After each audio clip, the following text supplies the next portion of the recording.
Facebook आणि इंस्टाग्रामवरती reels बनवून अल्पावधीतच प्रसिद्ध झालेल्या सोलापूरमधील एका रील स्टार महिलेचा मृतदेह चक्क कालव्यात आढळला.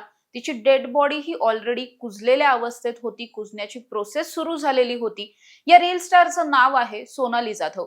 सोनाली जाधव हिची तिच्याच वाढदिवसाच्या दिवशी अगदी निर्घृण पद्धतीने हत्या करण्यात आली आणि विशेष म्हणजे तिची ही हत्या तिच्याच अनैतिक संबंधातील बॉयफ्रेंडने केली. जेव्हा पोलिसांनी त्याला तपासासाठी ताब्यात घेतलं आणि पोलिसी खाक्या दाखवल्या त्यावेळी त्यांनी स्वतः हा सगळा गुन्हा कबूल केला आणि या हत्येचं धक्कादायक कारणही सांगितलं. सोनाली जाधव हिची हत्या नेमकी कशामुळे झाली पाहूयात. नमस्कार, मी समृद्धी आणि तुम्ही पाहताय टॉप न्यूज मराठी.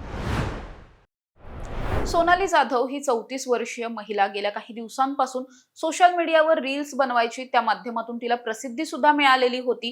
मात्र तिचं वैयक्तिक आयुष्य फार काही चांगलं सुरू नव्हतं. म्हणजेच काय तर तिच्या पतीबरोबर वाद होत होते. अर्थात ती विवाहित होती आणि पतीबरोबर प्रचंड वाद होत असल्यामुळे गेल्या काही वर्षांपासून ती तिच्या पतीपासून विभक्त राहत होती, वेगळी राहत होती. ती तिच्या माहेरी राहायला आलेली होती. तिचं माहेर जे आहे ते सोलापूरमधील पंढरपूरमध्ये असलेल्या भोसे गावामध्ये तिचं माहेर आहे आणि ती गेल्या अनेक वर्षांपासून माहेरीच राहायची. इथे राहत असताना तिची तुकाराम नामक एका तरुणाशी ओळख झाली. सुरुवातीला ओळख झाली, नंतर मैत्री झाली आणि मग मैत्रीचं रूपांतर प्रेमात झालं. त्यानंतर सोनाली आणि तुकाराम या दोघांचे सुद्धा अनैतिक संबंध सुरू झाले. सुरुवातीला सारं काही चांगलं सुरू होतं, अलबेल वाटत होतं. मात्र अचानकच या सगळ्या प्रेमामध्ये खटके उडायला सुरुवात झाली. खटके कशावरून उडत होते तर तुकारामला सोनालीच्या कॅरेक्टरवरती विश्वास नव्हता. म्हणजेच काय तर तो सोनालीच्या चारित्र्यावरती संशय घ्यायचा. वारंवार त्याला असं वाटायचं की सोनाली आपल्या व्यतिरिक्त सुद्धा इतर कुणाशी तरी बोलते किंवा कुठल्या तरी परपुरुषाबरोबर ती फिरते असा त्याला संशय होता. त्यावरून तो अनेकदा तिच्याशी वाद घालायचा. हेच सगळे वाद अनेकदा टोकाला सुद्धा जात होते. मात्र घडलं असं होतं की 2-3 दिवसांपूर्वी सोनालीचा वाढदिवस होता. या वाढदिवसाच्या दिवशी तुकारामनं तिला भेटायला बोलावलं. सुरुवातीला सोनालीला जायचं की नाही जायचं असा प्रश्न पडला होता, कारण वाद सततचे होत होते. मात्र त्यानंतर तुकारामनं तिला एक आमिष दिलं. आमिष कशाचं तर बर्थडे गिफ्टचं. गिफ्ट म्हणून काय मिळणार होतं तर सोन्याचे दागिने. सोनालीला सुद्धा असं वाटलं की आपला प्रियकर आहे, कदाचित तो खरंच आपल्याला बर्थडे गिफ्ट म्हणून सोन्याचे दागिने देईल. त्यामुळे ती त्याला भेटायला गेली. त्यानंतर या तुकारामनं सोनालीला स्वतःच्या बाईकवर बसवलं. तिला एका निर्जन स्थळी घेऊन गेला. तिथे गेल्याच्या नंतर या दोघांमध्ये प्रचंड वाद झाले.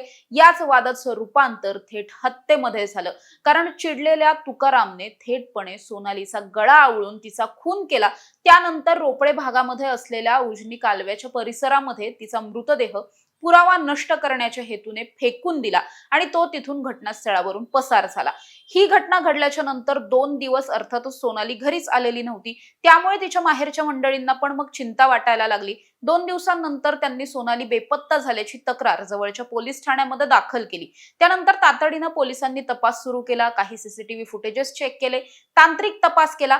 त्यानंतर पोलिसांना तुकारामवरती संशय आला. पोलिसांनी त्याला चौकशीसाठी ताब्यात घेतलं आणि पोलिसी खाक्यात दाखवताच त्यानं त्याचा गुन्हा सुद्धा कबूल केला आणि कशासाठी त्यानं हे सगळं केलं ते सुद्धा सांगितलं. त्यानंतरच पोलिसांनी ही सगळी शोध मोहीम राबवली. सोनालीचा मृतदेह सुद्धा ताब्यात घेतला आणि मुळात हा मृतदेह कुजायला लागलेला होता. त्यामुळे तिच्या कुटुंबियांच्या मार्फत या मृतदेहाची ओळख पटवली गेली. मृतदेहाच्या अंगावरती असलेले जे काही दागिने होते, कपडे होते, या सगळ्यावरून मृतदेहाची ओळख पटली आणि त्यानंतर आता या सगळ्या प्रकरणामध्ये जो आरोपी आहे प्रियकर तुकाराम, याला सुद्धा पोलिसांनी अटक केलेली आहे. मात्र वाढदिवसाच्याच दिवशी सोनालीची इतकी निर्घृण पद्धतीनं हत्या केली गेली. या सगळ्यामुळे गावात आणि सोशल मीडियावरती प्रचंड हळहळ व्यक्त केली जाते. दुसरीकडे हे सगळं केवळ क्षणिक वादातून झालं की तुकारामनं हा सगळा कट रचलेला होता. कुठल्या तरी कटाच्या अंतर्गत त्यानं ठरवून तिला बोलवलं आणि मग तिच्या बरोबर हे सगळे वाद घालून तिचा खून केला.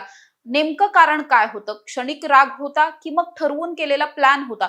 या सगळ्याचा तपास आता पोलिसांकडून केला जातो आणि या सगळ्या तपासातून नेमकं काय समोर येत आहे त्यावर तुकारामला कोणती आणि किती वर्षांची शिक्षा होणार हे सगळं अवलंबून असणार आहे. अशा ताज्या आणि महत्त्वाच्या बातम्यांसाठी तुम्ही पाहत राहा टॉप न्यूज मराठी. आपला महाराष्ट्र, आपली बातमी.